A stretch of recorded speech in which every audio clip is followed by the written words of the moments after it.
Welcome back. Sometimes June can be a little slow, but that is certainly not the case. Mike Stone has joined us, and we were talking about Tom Izzo last Sunday. Who would have thought it would blow up to the point where it is now? No, I thought it was just a rumor, but obviously what happened just took on a life of its own.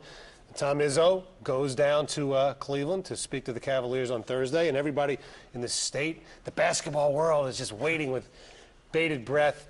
I still don't think he's going to go. I do think he is exploring, obviously, in his mind. He's done a lot of research.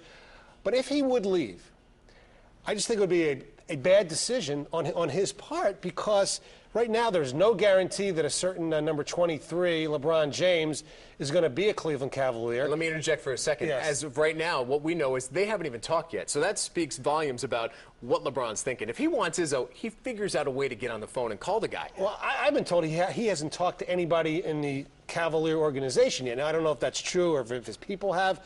The word is that his people and the Cavalier people want Byron Scott. The only person who wants Tom Izzo is the owner who writes the check, and that's Dan Gilbert, because, you know, maybe he's a Spartan.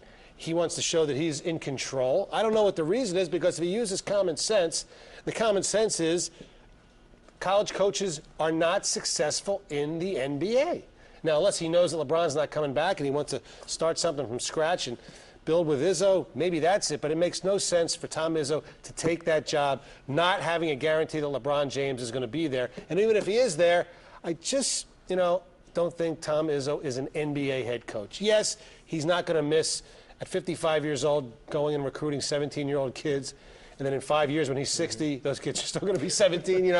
There's something about that, and the money and the challenge. But no, I think he should stay here. But there are people who've been saying that, how dare he even think about it? Look, he's flirted twice. Atlanta a few years ago, and now. He's allowed to flirt. He's earned that.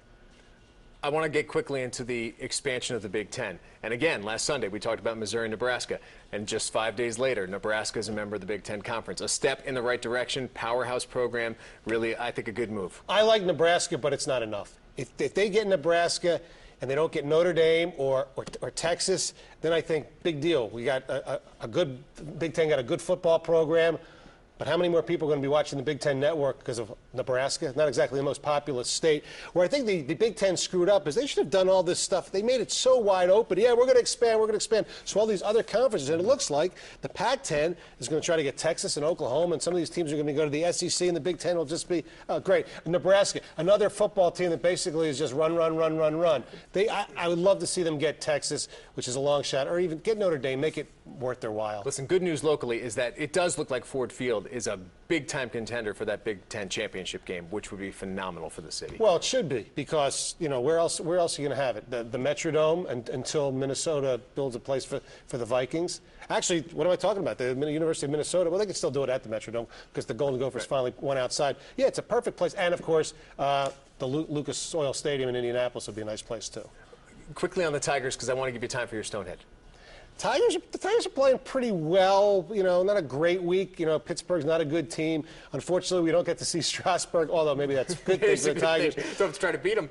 Tigers are what they are. They're basically a 500, a little bit above team, and they got some good wins today. Nice to get their pitching back. They can still get that timely hitting. Obviously, Guillen and Cabrera this weekend did it, but you know what I mean. Too many times, guys and runners in scoring position, they can't do anything with it. Long time coming, USC gets the hammer, and somebody associated with that program also gets the Stonehead. Yeah, I was thinking the Stonehead, it had to be, maybe the England goaltender, Green, or even the Flyers goalie, Leyden. Which goal was softer this week? Obviously, it was Green's. But my Stonehead goes to Mike Garrett, the USC athletic director. The Trojans get hammered by the NCAA, rightfully so, for the Reggie Bush stuff. Here's a quote from Mike Garrett. This is what he told the Los Angeles Times. As I read the decision by the NCAA, I read between the lines, and there was nothing but a lot of envy. They wish they were all Trojans. He also said, quote, today I got a purpose for really wanting to dominate for another 10 years. That's it, Garrett. Never admit you made a mistake. Stonehead cheater. Very worthy. That's Mike Stone. You can hear him in the mornings on 97.1 The Ticket. Stay with us. Phil Brabs and his lovely wife, Cassie, join us after the break to talk about their involvement with the high school all-star game next Saturday up in East Lansing. Don't go away.